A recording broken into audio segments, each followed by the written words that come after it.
আসসালামু আলাইকুম। আমি বার্সেলোনা ওয়ালাইকুম স্পেন আসসালাম ওয়া থেকে বলছি। রাহমাতুল্লাহি ওয়া বারাকাতুহু। জি বলেন।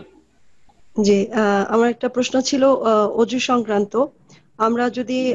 গোসলের সময় অজু করি, তো হুম। আহ, গোসল করার পর কাপড় চেঞ্জ করার পর আমাদের কি সেই অজু ভেঙে যাবে? আমাদেরকে আবার অজু করতে হবে? হুম।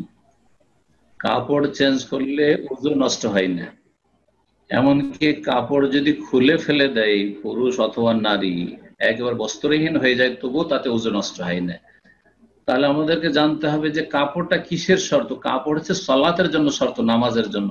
নামাজ অবস্থায় শরীরে কাপড় থাকতে হবে, না হলে নামাজ নষ্ট হয়ে যাবে, কিন্তু ওযু নষ্ট হয় না। যেমন গোসলের জন্য কাপড় শর্ত নয়, মানে শরীরে কাপড় থাকা শর্ত নয়, ঠিক তেমনি ওযুর জন্য শরীরে কাপড় থাকা শর্ত নয়। আশা করি এই বিষয়টা বুঝতে পেরেছেন ইনশাআল্লাহ। জি, জি, সুতরাং কোনো জাযাকাল্লাহ ক্ষতি খাইর। নেই। ইয়া। আসসালামু আলাইকুম শেখ। ওয়ালাইকুম আসসালাম ওয়া রাহমাতুল্লাহি ওয়া বারাকাতুহু। বলেন। আমার কোশ্চেনটা হচ্ছে, আমাদের নিউ ইয়র্ক, আমি নিউ ইয়র্ক থেকে বলছি। নিউ ইয়র্কে যারা মাশাআল্লাহ। আপনার ট্যাক্স ফাইলিং বা ইমিগ্রেশনের কাজগুলা করে, একাম্বা যদি আমি জি। বুঝাতে অক্ষম হই, আপনি একটু শেখকে বুঝাইয়া বলবেন। এই কাজটা আমি হ্যাঁ, করতে আগ্রহী লাস্ট 5 ইয়ার্স ধরে, কিন্তু আমি এটা আসলে হুম। জায়েজ কিনা এটা বুঝতে পারতেছি না বলে কখনই কাজটা করি নাই। তো আমি আলহামদুলিল্লাহ যে আপনার কাছে রিচ করতে পারছি এই কাজটা জায়েজ কিনা। যেমন ইমিগ্রেশন আমি মানে জানি যারা যারা ধরেন দেশ থেকে আসছে তাদেরকে আসার কাজে আপনি যে প্রসেসিং গুলো করে দিচ্ছেন, এই তো নাকি? প্রসেসিং গুলা করে বা এখানে ট্যাক্স ফাইল করে ট্যাক্স ফাইলিং এর যে কাজটা করে দিচ্ছে, সাবমিট করে, যদিও জানি যে ট্যাক্স ফাইলিংটা মানে কারোর উপরে ট্যাক্স আরোপ করাটা হারাম হুম, মুসলমানের উপরে।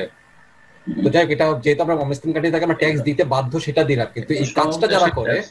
কেন, মুসলিম দেশেও তো ট্যাক্স, সব দেশই তো ট্যাক্স, সারা বিশ্ব ট্যাক্স। ইল্লা মান রাহিমাল্লাহ।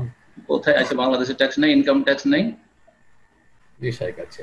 হ্যাঁ, সেল এখন ট্যাক্স নেই? আমার প্রশ্ন যে এই হ্যাঁ, কাজটা কি জায়েজ হবে কিনা আমি করতে চাইলে, আচ্ছা। এবং ইমিগ্রেশনে কাজ করাটা জায়েজ হবে কিনা, কারণ আমাকে এমিগ্রেশন অনেকে বলতেছে যে এমিগ্রেশন আপনার আপত্তিটা কোথায়, যে অমুসলিম দেশে যেহেতু আসছে সেই জন্য নাকি? জি, কারণ আমি সাহায্য করছি ভায়া হয়ে। এটা সাহায্য যদি যায়। ভালো কাজে করা যায় তাহলে তো আল্লাহ করতে বলেছেন, ওয়া তাআওয়ানু আলাল বিররি ওয়াত তাকওয়া। ভালো কাজে সাহায্য করো, আল্লাহ ভীরুতার কাজে সাহায্য করো। অর্থাৎ জায়েজ কাজে আপনি সাহায্য অবশ্যই করবেন, কিন্তু যদি কাজটা নাজায়েজ মনে করেন, যে এখানে ইমিগ্রেশন করে আসা বা ইমিগ্রেন্ট হয়ে হয়ে আসা জায়েজ নয়, আপনার কাছে যদি এইটাই থাকে মত, তাহলে সহযোগিতা জায়েজ নাই। ট্যাক্সের ক্ষেত্রে ট্যাক্স আসলে হচ্ছে যে জুলম, অত্যাচার, জায়েজ নাই, কিন্তু ট্যাক্স ছাড়া পৃথিবী নেই। এখন আসলে তো ট্যাক্স জায়েজ নাই। এই ক্ষেত্রে এই কাজগুলি আপনি করে দিতে পারবেন কিনা, এই উত্তর আমি এখন দিতে পারবো না। ইনশাল্লাহ নেক্সট টাইম যদি সম্ভব হয় তো দেবো, আর না হলে আর কাউকে জিজ্ঞেস করে নেবেন। জাযাকুমুল্লাহ।